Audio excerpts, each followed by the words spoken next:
इसकी फार्मिंग से हमें पर एकड़ कितना प्रोडक्शन मिल सकता है? इसमें हर पौधा जी लगभग 60 किलो से ज़्यादा फ्रूटिंग दे देता है। जी।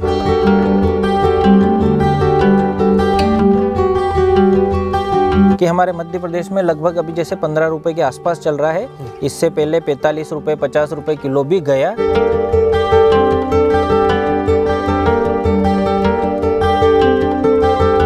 तो 1 एकड़ की फार्मिंग से टोटल हमें कितनी लगभग अर्निंग हो सकती है? 15 रुपए पर केजी अगर बीज एवरेज हम रेट मानते हैं तो हम 10 लाख रुपए पर एकड़ तक भी पहुंच सकते हैं।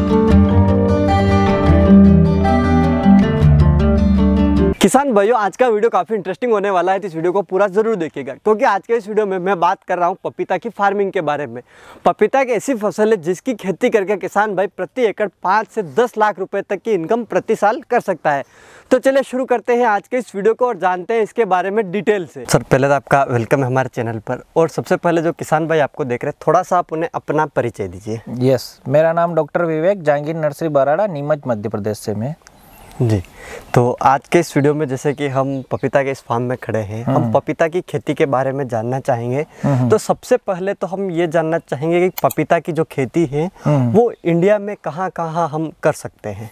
पपीता की खेती संपूर्ण भारत में हम कर सकते हैं। सिर्फ जहाँ पे तापमान 7 डिग्री से कम होता है, वह गर्मी में 45 से ऊपर जाता है, उन क्षेत्रों को छोड़कर पूरे भारत में इसकी खेती बड़े पैमाने पर की जा रही है। ठीक है, तो अब जैसे आपने टेम्परेचर की बात की, तो अगर जैसे आपने बताया तो सबसे मेन इसमें टेम्परेचर है, तो टेम्परेचर मतलब कितना होना चाहिए? उससे कम होता तो क्या नुकसान होता है, ऊपर होगा तो क्या नुकसान होगा? उसके बारे में भी आप थोड़ा टेम्परेचर के बारे में थोड़ा डिटेल से बताइए। बिल्कुल, पपीता क्या एक सेंसिटिव फसल है, सेंसिटिव क्रॉप के अंतर्गत आता है। लो डिग्री 7 से नीचे पे इसको फ्रोस्ट बाइट व पाले की संभावना रहती है, जिसके कारण इसके पत्ते व फल जलने की संभावना रहती है। ठीक है। तो हम जहाँ क्षेत्रों में 7 से नीचे टेम्परेचर जाता है, 4, 3 या माइनस में 0 पे तक चला जाता है, तो उन क्षेत्रों में इसकी खेती नहीं करना रहती है। ओके, तो अब जैसे कि अभी अक्सर हमारे वहाँ पर देखिए, हमें मेरे एरिया की बात करूँ तो वहाँ पे नॉर्मली जो टेम्परेचर है 5-6 डिग्री होता है।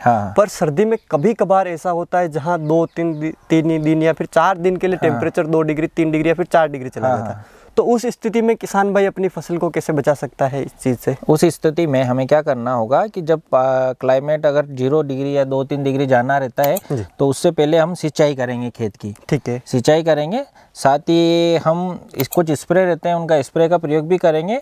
वह उससे पहले हमें जो फल है इसको कवर करना है। ठीक है, इनको हम कवर कर लेंगे। वह जिस रात को टेम्परेचर लो होने वाला है तो हम बगीचे के चारों तरफ धुआं भी करेंगे। ठीक है, जिसके कारण ज़्यादा लो टेम्परेचर नहीं हो और हमारी फसल को नुकसान नहीं हो। ओके, और मैक्सिमम टेम्परेचर में कितना हम मैक्सिमम 45 डिग्री तक कर लेते हैं, कोई दिक्कत नहीं। और अगर उससे ऊपर चला गया तो 1-2 दिन के लिए, हाँ, उससे ऊपर लू की संभावना रहती है, तब इसके ऊपर कुछ स्पॉट आते हैं तो उस समय भी हम कवर करेंगे। वह जहाँ ऐसा स्थिति बनती है तो हम पहले से गर्मी में चारों तरफ ऐसी फसल लगवा देते हैं, मक्का वगैरह, ताकि इसको लू नहीं लगे। ओके, यानी कि साइड की हम इसके चारों ओर लंबी जो फसल होती है, हाँ, जो इसको लू के अंदर आने से बचाए, वो फसल हम लगा सकते हैं। ठीक है, अब हम बात करते हैं इसकी मिट्टी की। तो इसकी खेती के लिए हमें किस तरीके की मिट्टी चाहिए होगी? इसकी खेती के अंतर्गत सभी प्रकार की मिट्टी चलेगी, बस ऐसा क्षेत्र नहीं होना चाहिए जिसमें पानी भरता हो खेत में। ठीक है, बाकी काली मिट्टी, दोमट मिट्टी, जिसमें अच्छी मिट्टी होती है उपजाऊ, वो दोनों प्रकार की मिट्टी चलती है। बस जहाँ पानी भरता हो, एरिया नीचे हो, वो मिट्टी उसमें नहीं चलेगी। यानी कि खेत में उचित जल निकास की व्यवस्था होनी चाहिए। ठीक है, अब ये बात आ गई। अब उसके बाद में हमें इसके लिए पानी कैसा चाहिए होगा? पानी अच्छा मीठा पानी चाहिए जी, है ना, जहाँ अच्छा पानी 7 के करीब pH हो जिसका जी, वो पानी इसके लिए बढ़िया सूटेबल है। हम नॉर्मली अगर pH का आपके पास नापने का नहीं है तो जहाँ दूसरी खेती हो रही है जी और अच्छे से हो रही है, ठीक है, तो वो पानी इसके लिए सूटेबल है। ओके, तो अब जैसे कोई किसान चाहता है इसकी खेती करना, तो हम खेत की तैयारी किस तरीके से करेंगे?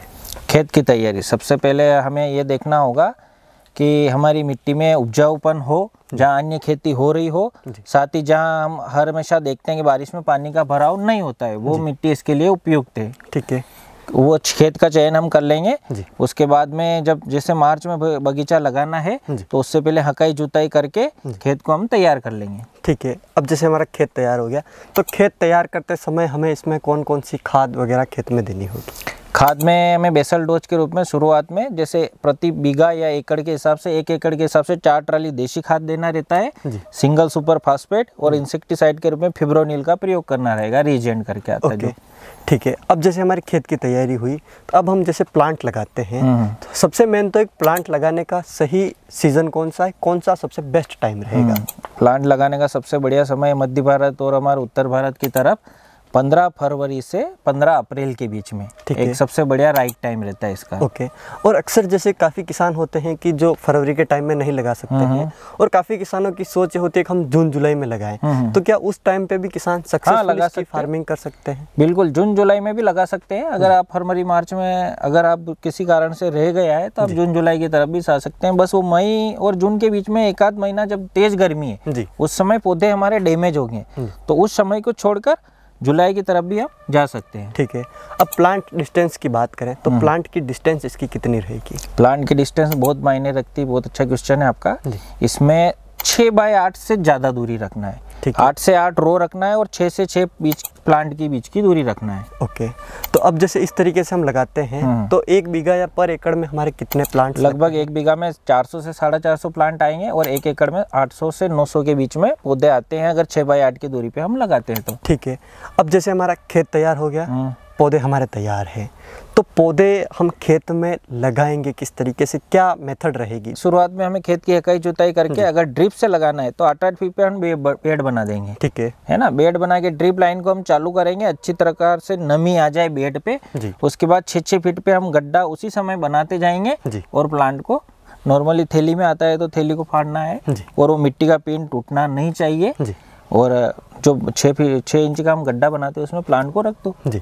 तो अभी जैसे कि मैं इस बेड की बात करूं तो यहाँ पर जैसे आपने काफ़ी बड़ी यहाँ पर बेड बनाई हुई है। सबसे मेन चीज़ है जैसे इसमें ये जो इतनी बड़ी बेड क्यों बनाने की ज़रूरत पड़ी, इसका क्या बेनिफिट है वो भी आप थोड़ा सा? नहीं, ये शुरुआत में इतना बड़ा बेड नहीं था। शुरुआत में तो सिर्फ डबल लाइन डाल के नॉर्मली इस पे प्लांट लगाया था। उसके बाद कंटिन्यूस हमारे किसान भाई ने इसके ऊपर मिट्टी चढ़ाई है। ठीक है। तो बारिश के समय इतनी मिट्टी चढ़ाई कि इसके पौधे के ऊपर जैसे क्विंटल तक वजन आ जाता है तो पौधा गिरे नहीं। ओके। तो मिट्टी चढ़ाने का क्या कॉन्सेप्ट रहता है, कैसे मिट्टी चढ़ाते, कौन कौन से टाइम में चढ़ाते, वो भी आप थोड़ा सा मेरे को बताइए। मिट्टी चढ़ाने का मेन अपना जैसे मार्च में अपनों ने प्लांटेशन किया है। ठीक है। तो बारिश से पहले 2 महीने तो हम जैसे नाली से बनाकर सिंचाई कर रहे हैं। ठीक है। या ड्रिप से सिंचाई कर रहे हैं। ड्रिप के लिए हमने बेड बना दिया। उसके बाद जैसी बारिश आएगी, बारिश से पहले हमारे पास मौका रहता है, उस समय इसको अच्छा बेड को और स्ट्रॉन्ग बनाना पड़ता है ताकि बारिश में जो ये बीच का पानी है अच्छा निकासी हो जाए और पानी कहीं भराए नहीं। और जितना बड़ा बेड बनेगा उतना पौधे को सपोर्ट मिलेगा और बीच में से पानी अच्छे से पास हो जाएगा। ठीक है। अब जैसे बात करते हैं कि हमने अपना पौधा जैसे खेत में लगाया, खेत में लगाने के बाद में पानी देने का क्या शेड्यूल रहेगा, कितना पानी पौधे को ज़रूरत होगी और कितने कितने टाइम में पानी देना होगा? बिल्कुल, इसमें जैसे नाली बना के लगा रहे हैं हम तो हर 2 से 3 दिन में गर्मी में हमें सिंचाई करना है, पानी पिलाना है। ठीक है। उसके बाद अब बारिश के समय सिंचाई की ज़रूरत नहीं होती है, लेकिन अगर 10 दिन से ज़्यादा गैप हो गया तो 10 दिन से ज़्यादा गैप होने पर हमें पानी पिलाना रहता है बारिश के समय भी। ठीक है। अब जैसे सर एक चीज़ और बताइए कि अभी मैं ये जो फील्ड देख रहा हूँ, अक्सर हमारे जो भी किसान फ्रूट वाले प्लांट लगाते हैं उसमें ड्रिप बिछाते हैं, तो सिर्फ एक जो लाइन है उसमें एक ड्रिप की लाइन डालते हैं। लेकिन इस बगीचे में देख रहा हूँ यहाँ पर पेड़ के दोनों साइड पे मतलब ड्रिप की लाइन डाली हुई है, तो इसका क्या बेनिफिट और 2 लाइन क्यों डाली गई है? यहाँ के जो हमारे फार्मर है दिलीप जी भाई साहब, वो बहुत ही समझदार किसान है। उन्होंने डबल लाइन की ड्रिप डाली। उनको पता है कि पपीता को पानी की पर्याप्त मात्रा में जरूरत होती है। ठीक है। तो एक सिंगल लाइन की ड्रिप से वो पूर्ति नहीं हो सकती, तो डबल लाइन की ड्रिप डालना जरूरी रहता है। जी। तो यानी कि पौधों को दोनों साइड से अपना पानी मिल जाए। ठीक है। अब जैसे हमने अपने पौधे लगाए, पौधे लगाने के बाद में अपना जो पौधा है वो कितने टाइम में मैच्योर हो जाएगा, इसमें फ्लावरिंग कितने टाइम में स्टार्ट होगी? नॉर्मली पौधा लगाने के 2 महीने बाद 60 दिन बाद फ्लावर आना चालू हो जाते हैं। ठीक है। जो लगातार प्रक्रिया ये साल भर चलती रहती है और 4थे महीने से फल बनना चालू हो जाते हैं इसमें। ठीक है। अब उसके बाद जैसे कि हम जाएं इसकी वेराइटीज़ के ऊपर बात करें तो पपीता की सबसे मेन बढ़िया वेराइटी कौन सी है जिनको फार्मर मतलब फार्मिंग के लिए सेलेक्ट कर सकते हैं, उसके बारे में भी आप? बिल्कुल, इसमें हमारी जहांगीर नर्सरी बराड़ा से हम मेनली 4 प्रकार की वेराइटी करते हैं। नो न्यू सीड की रेड लेडी, रेड बेबी, साथ में VNR कंपनी की अमीना और शबनम। ठीक है। तो अभी मैं ये जो वेराइटी देख रहा हूँ, ये कौन सी वेराइटी है अपनी? ये जो आप देख पा रहे हैं ये VNR की अमीना वेराइटी है। ठीक है। हाँ, इसमें फल लंबे आकार का निकलता है। तो अब थोड़ा सा मेरे को आप इस वेराइटी के बारे में बताइए कि इसकी क्या स्पेशलिटी है जिसको देखते हुए किसान भाई इस वेराइटी को सेलेक्ट करें। बिल्कुल, इसमें नॉर्मली हमने देखा है कि फल का आकार थोड़ा सा लंबा आया है। ठीक है। और इसमें नर नहीं आते हैं जी। मादा और उभयलिंगी पौधे आते हैं जी। और फल अच्छा, खाने में भी मिठास है। ठीक है। और लोकल मार्केट में इसकी काफ़ी डिमांड बनी रहती है। तो जिन किसान भाइयों ने हमने दिए उनको, उनसे जब फीडबैक लिया तो मार्केट में अच्छी डिमांड इसकी पाई गई। ओके। तो अब मैंने जो जैसे अपने पौधे लगाए तो उसके बाद में अपना जो प्रोडक्शन है वो कितने टाइम में स्टार्ट हो जाता है, उसके बारे में भी आप थोड़ा सा बताइए। प्लांट लगाने के बाद 7 महीने बाद इसकी तुड़ाई चालू हो जाती है, जो लगातार 1 साल तक बनी रहती है। ठीक है। नॉर्मली 210 7वें महीने के बाद 210 दिन बाद इसकी तुड़ाई चालू हो जाती है। ठीक है। अब जैसे मैं इस वैरायटी के ऊपर आता हूँ, तो अपना ये जो पौधा लगा हुआ है इसके ऊपर जैसे काफ़ी अच्छा मेरे को फ्रूटिंग यहाँ पर दिखाई दे रही है। तो जैसे एक पौधा है, एक पौधे का एवरेज हमें कितना प्रोडक्शन इस वैरायटी का मिल जाएगा? इस वैरायटी में 60 किलो से अबव फ्रूटिंग है जी। लगभग हर पौधा आप देख रहे हैं, बिल्कुल सभी पौधों पे एक जोरदार फ्रूटिंग आई हुई है। जी। किसान भाई ने भी बहुत अच्छी मेहनत की है और फ्लावर फ्रूटिंग सेट बहुत अच्छा हुआ है। लगभग 1-1 क्विंटल 1.5 क्विंटल के भी यहाँ पे प्लांट है। ठीक है। ओवरऑल 60 किलो से अबव हर एक पौधे पे फ्रूटिंग है यहाँ पे। ठीक है। तो अभी जैसे हम देखते हैं अपना ये फ्रूट लगा हुआ है, तो ये फ्रूट इसकी जो हार्वेस्टिंग का सिस्टम है, एक तो हार्वेस्टिंग का सिस्टम क्या रहेगा और हार्वेस्टिंग हम करेंगे कैसे? जैसे किसान को कैसे पता चलेगा कि भाई अपना ये जो फ्रूट है ये हार्वेस्टिंग के लायक हो गया है, इसको हार्वेस्ट करना है? बिल्कुल, इसमें नॉर्मली अमीना में इसका छिलका पतला होता है, तो हमें थोड़ा सा देखना रहेगा। जब पीले कलर का स्पॉट बनता है उन पपीता को इसको तोड़ना रहता है। ठीक है। और हम नाखून से या निडिल से चेक करके भी पता कर सकते हैं। अगर नाखून या निडिल लगाने पर फ्लूइड निकल रहा है, पानी जैसा तरल पदार्थ निकल रहा है, तो उस पपीते को हमको तोड़ना है। पौधा लगाने से लेकर जब तक अपना हार्वेस्टिंग होगा तब तक इसमें हम क्या क्या शेड्यूल रखेंगे वो भी आप थोड़ा सा मेरे को डिटेल से समझाइए। बिल्कुल, शेड्यूल जैसे स्प्रे का शेड्यूल या फर्टिलाइजर का शेड्यूल? सभी शेड्यूल मेरे को आप थोड़ा डिटेल से समझाते हैं, किसान भाइयों को ये वीडियो देखने के बाद पपीता की फार्मिंग के लिए कोई और वीडियो न देखना पड़े। बिल्कुल बिल्कुल। किसान भाइयों, नॉर्मली पपीता लगाने के बाद 1 महीने तक तो हमें कोई स्प्रे करने की ज़रूरत नहीं है। उसके बाद हमारा शेड्यूल चलता है, तो फंगीसाइड, इंसेक्टिसाइड और एंटीबायोटिक तीनों का हम लगातार हर 15 दिन में स्प्रे करते जाते हैं नॉर्मली। फंगीसाइड के रूप में हम साफ फंगीसाइड ले सकते हैं जिसमें कार्बेंडाजिम, मैंकोजेब रहता है, और इंसेक्टिसाइड के रूप में हम थायामिथोक्सोम, इक्टारा, इमिडा, इनका प्रयोग बदल बदल के करेंगे। एक ही का करेंगे तो रेसिस्टेंट आ जाता है कीटों में, तो हमें बदल बदल के इंसेक्टिसाइड का हर 15 दिन के अंतराल में स्प्रे करना है। लाइट स्प्रे कीजिए, बिल्कुल हमारा डोज सही रहना चाहिए ताकि स्पॉट वगैरह नहीं आए। हाई डोज का प्रयोग नहीं करना है। ओके, यानी कि डोज कम रखना है, लेकिन अपना शेड्यूल है वो जो रेगुलर बराबर रखना है। ठीक है। अब जैसे फर्टिलाइजर की बात आती है, बिल्कुल, तो फर्टिलाइजर के बारे में भी आप थोड़ा सा। फर्टिलाइजर के रूप में हमें किसान भाइयों, अगर हमारा बगीचा ड्रिप से है तो वाटर सोल्यूबल फर्टिलाइजर का प्रयोग करना पड़ेगा, जिसके अंतर्गत हम शुरुआत में 19-19-19 का प्रयोग करेंगे। उसके बाद 0-52-34 पर चलेगा, और उसके बाद जब लास्ट स्टेट आएगी तो 0-0-50 की तरफ, पोटास की तरफ हम जाएंगे। जी। ओके, जब जैसे अपना ये शेड्यूल हो गया, अब जैसे हम हार्वेस्टिंग के ऊपर बात कर रहे थे, तो एक चीज़ आती है कि आपने बताया कि जब इसमें हल्का सा पीला अपना स्पॉट बन जाएगा तब हम हार्वेस्टिंग करेंगे। लेकिन उस टाइम पे अपना फ्रूट पूरा तो पका हुआ है नहीं, तो इसको हम पकाएंगे कैसे पूरा, वो भी आप थोड़ा सा बताइए। अमीना शबनम तो बहुत जल्दी पक जाता है, इसमें पकाने का ऐसा कुछ नहीं। हम पेपर में लपेट के जब एक स्थान पर रखेंगे इसको और पूरा कंप्लीट चारों तरफ से कवरिंग करते हैं तो नॉर्मली 1 से 2 दिन में पक जाता है। ठीक है। और रेड लेडी को अगर पकाना है हमें, उसका छिलका मोटा आता है, तो इथाइलिन की पुड़िया आती है, उनको पानी में भिगोकर पपीता के बीच में रखना है 20 से 30 किलो की दर से, तो पपीता एक समान रूप से 2 से 3 दिन में पक जाएगी। ठीक है। तो जैसे आपने उसकी इथाइलिन के बारे में बताया, तो क्या हम उसको यूज करते हैं? तो वो ह्यूमन बॉडी के ऊपर कोई उसका फिर लोगों के दिमाग में ऐसी चीजें आती है, इसलिए मैं पूछ। इथाइलिन एक गैस है जो पकाने के लिए प्रयोग की जाती है। ओके। कार्बेट का प्रयोग हमें नहीं करना है। इथाइलिन के जो पाउच मार्केट में आ रहे हैं उसका प्रयोग हम कर सकते हैं। ठीक है।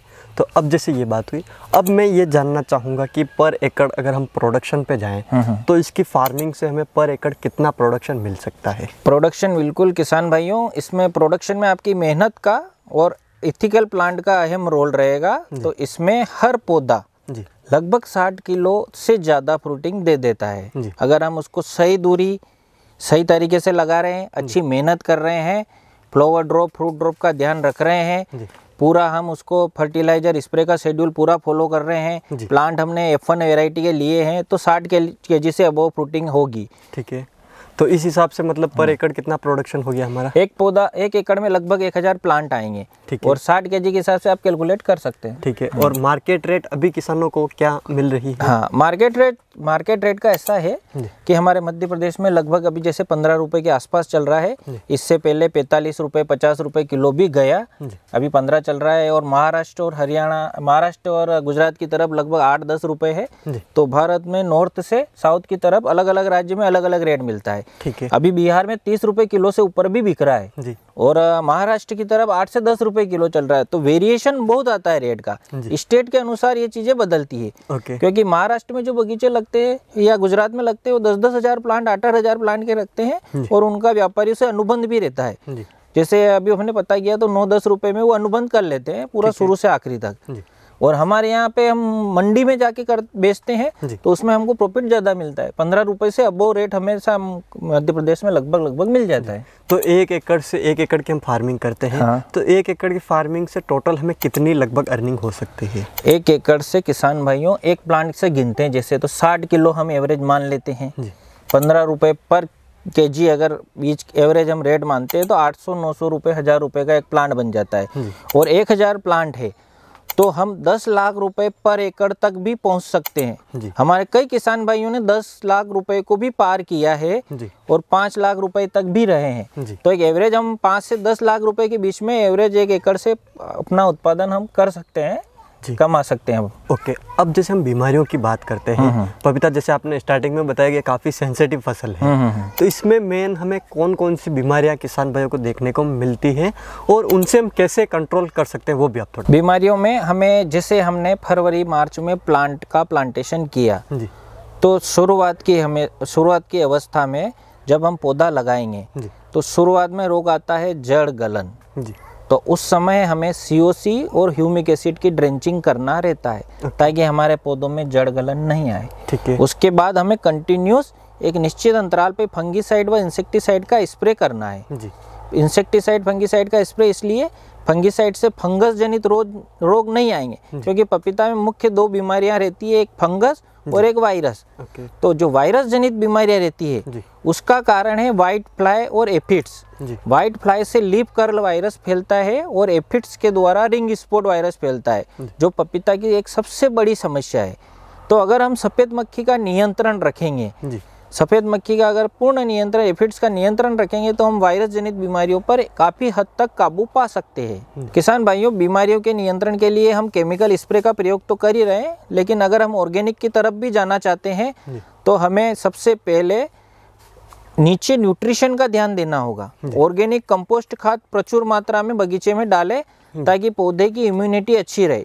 पौधे की इम्यूनिटी अगर अच्छी स्ट्रॉन्ग रहेगी तो पौधा बीमारियों से लड़ लेगा। साथ ही अगर हम चारों तरफ गेंदा का प्रयोग करते हैं, गेंदा लगाते हैं, तो जो हमारे इंसेक्ट नेचुरल रूप से गेंदे की तरफ अट्रैक्ट होंगे वह हमारे पपीता को नुकसान नहीं होगा। साथ ही जैसे लीफ व्हाइट फ्लाई रहती है वो येलो कलर की तरफ अट्रैक्ट होती है तो हमें बगीचे में येलो कलर के स्टिकी ट्रैप लगाना है। वह एफिड्स के कंट्रोल के लिए ब्लू स्टिकी ट्रैप लगाना है।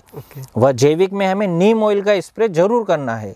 तो इस प्रकार से हम जैविक तरीके से भी नियंत्रण कर सकते हैं। तो सर, जैसे कि कोई किसान अगर इसकी फार्मिंग करना चाहे और उसके प्लांट्स अगर किसानों को चाहिए तो किसानों को तो प्लांट्स कहाँ से मिलेंगे, कैसे मिलेंगे और बुकिंग का क्या सिस्टम रहेगा, उसके बारे में भी आप थोड़ा सा बताइए। बिल्कुल, किसान भाइयों, हमारी नीमच मध्य प्रदेश में जहांगीर नर्सरी बराड़ा नाम से हमारी नर्सरी है जहाँ हम लगभग सारी वेराइटियों के प्लांट तैयार करते हैं, जिसमें मुख्य रूप से नो न्यू सीड्स का Taiwan red lady, Taiwan red baby व VNR का अमीना वेराइटी और शबनम वेराइटी, चारों वेराइटी के प्लांट अवेलेबल है। लेकिन इसके लिए आपको अभी प्लांट को बुक कराना रहेगा। जो मार्च और अप्रैल में आप जब बुकिंग का समय बताएंगे उस समय आपको प्लांट प्रोवाइड कराए जाएंगे। लोकल के लिए सिस्टम रहता है, लोकल हमारे जो नीमच मंदसौर के आसपास के रहते हैं वो हमारी नर्सरी पे आकर ले जा भी सकते हैं। और कोई हमारे गुजरात महाराष्ट्र के भाई हैं जो दूर है तो उसके लिए हम ट्रांसपोर्टेशन की व्यवस्था द्वारा उनके वहाँ पे भी प्लांट का ट्रांसपोर्टेशन करते हैं। तो सर आपने पपीता की फार्मिंग के बारे में काफ़ी अच्छी जानकारी हमारे किसान भाइयों को दी, उसके लिए आपका बहुत बहुत धन्यवाद। तो किसान भाइयों, जैसा कि आज के इस वीडियो में आपने देखा कि किस तरीके से आप पपीता की फार्मिंग कर सकते हैं और इसकी फार्मिंग करके एक अच्छा मुनाफा ले सकते हैं। उम्मीद है कि आपको हमारा आज का वीडियो पसंद आया होगा। अगर ये वीडियो पसंद आया तो इस वीडियो को लाइक करें, साथ ही दूसरे किसान भाइयों को इस वीडियो को शेयर जरूर करें। बहुत बहुत धन्यवाद।